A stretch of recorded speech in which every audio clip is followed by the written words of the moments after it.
Hello, my name is Sarah Van Hall. My presentation is on teen space at the Edwin A. Bemis Public Library in Littleton, Colorado, the City Library of Littleton.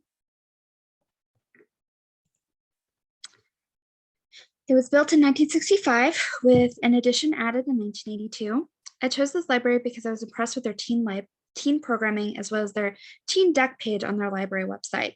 They have a teen advisory group as well as regular programming for their teens.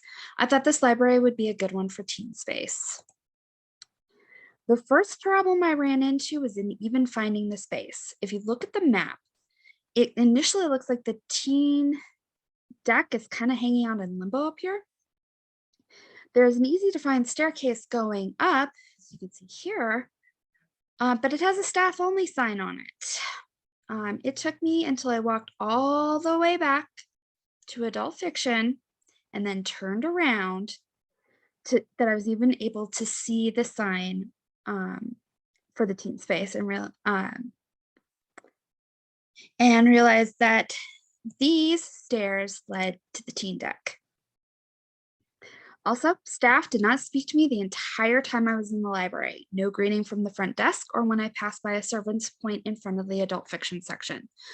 One thing I do know about teens is that they usually will not ask for help, especially if a person does not speak to them first. A teen who is new to the area and shy about speaking up to adults may not be able to find the space. This view is taken from the doorway between their audiovisual collection and the adult fiction collection.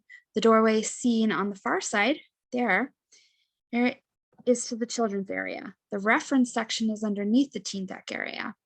The initial feeling I got from approaching the teen deck area is one where it looks like the teens were put in a place where they can't bother all their patrons. In other words, it feels segregated.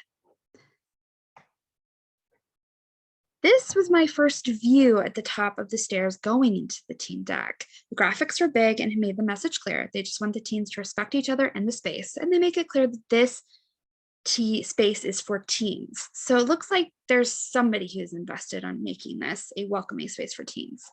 However, one thing that is less welcoming and less inviting about the space are the stairs going up. They are very narrow and kind of on the claustrophobic side. So when I turned left, this was my first view of the teen space. As you can see, there was a table for at least 2 teens to hang out. As well as here's a service point for staff. About half the space is dedicated to either study space, being welcome to teens for hangout space, or computers, while the other half is dedicated to their collection. I didn't take a picture of it, but the collection took up about 4 rows opposite the table seen here. Unfortunately, during the time I was in there, nobody else was, so I can't 100% speak to how it's used, but I can make some guesses. Here's the staff service desk. What I like about the placement of the desk is that it does invite patrons to speak to the person behind it because of how big the space is and how it's located and goes in. There are also rows of games right next to the opening of the desk, which makes it more inviting, plus those really cool electric guitars in the background. The chair is also situated in a way that allows for welcome for the staff person sitting there, but also more autonomy for the teen patrons coming in. I also think they can keep a good eye on anybody who's coming in who's not a teen, because the material collection is right along here, which is the only items that anybody's allowed to get to except for the games. So the staff person is right there ready to help people who aren't teens get in and get out, which I think is kind of cool. Next to the service desk was another seating area, as well as the graphic novel manga collection and the board games to check out. So here's the board games, and then there's, and there's the video games as well.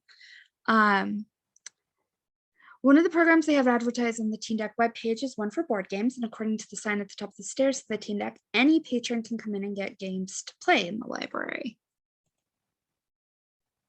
This wall actually made me really excited. It speaks to the intention of this being a owned by the teens, because they say, we want your art, scan and send original art with your name and grade to this address. And then it looks like someone prints it off and frames it and adds it to this wall. So it allows teens to have some ownership of the space.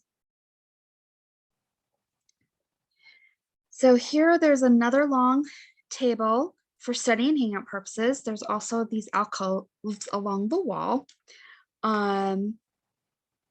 for teen usage for the computers. However, I noticed there were signs on a few of the computers, and most of the computers had this not in service sign on them, leaving only one computer available for any teen computer who came in, which is a little concerning, although it does invite teens to come and use computers in the other areas of the library. However, one of these does say that this is for teens only. However, they define teens as grades 6 through 12. So essentially that means it is for 11 to 19-year-olds.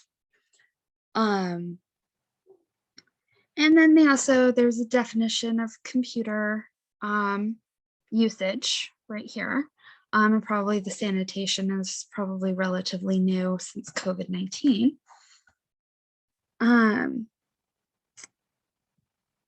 And then here we go to the most fun area. So this is one that has 4 chairs in front of the monitors. And according to their Teen Deck webpage, they have 3 video game consoles that teens can use for up to 30 minutes at a time.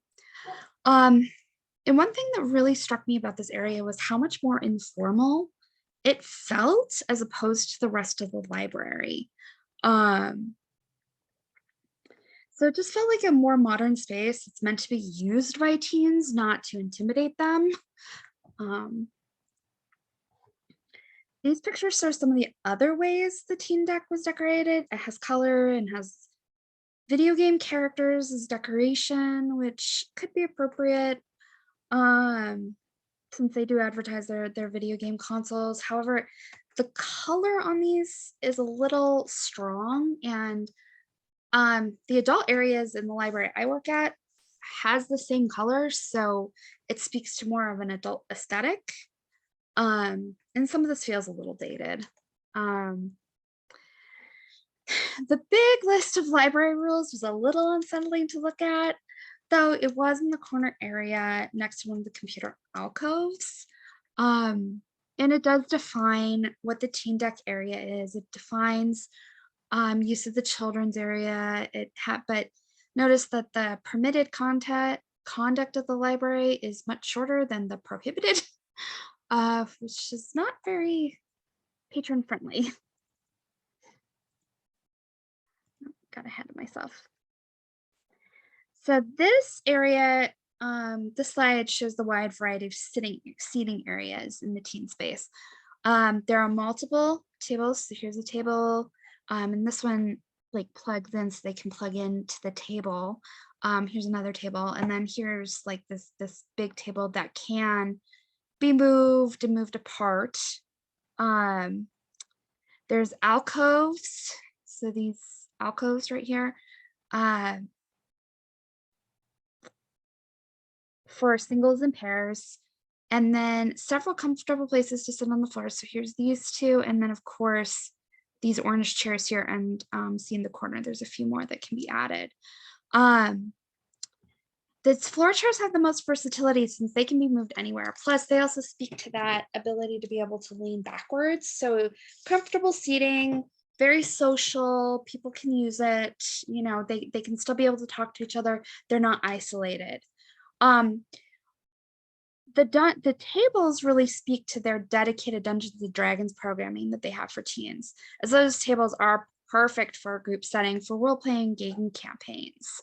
So this is like shows the flexibility and versatility of this space, which I thought was really interesting.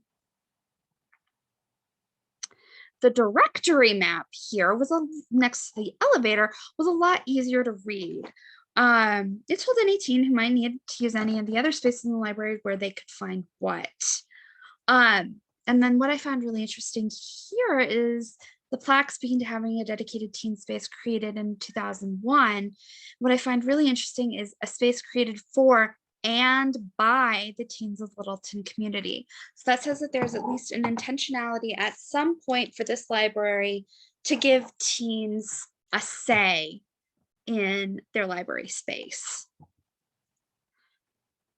These pictures speak to some of the programming they are advertising for their teen, as well as I liked this middle one, a bookmark that asks teens to add their voice to the library. So I really like that, like for their teen advisory board and everything. That there I feel like their teen librarian really has an intentionality towards this. So overall, I think the Teen Deck is sending a mixed message. The space itself is very inviting, informal, flexible, seems to invite teens to make the space their own. I think that speaks to a dedicated teen librarian, which the library does have, according to their staff page, with a mission to make it a good place for teens to be. However, because it's hard to find, and the fact that the staff is not very welcoming, that speaks to an idea that someone also wants to keep the teens segregated. So, it was a mixed bag. So thank you.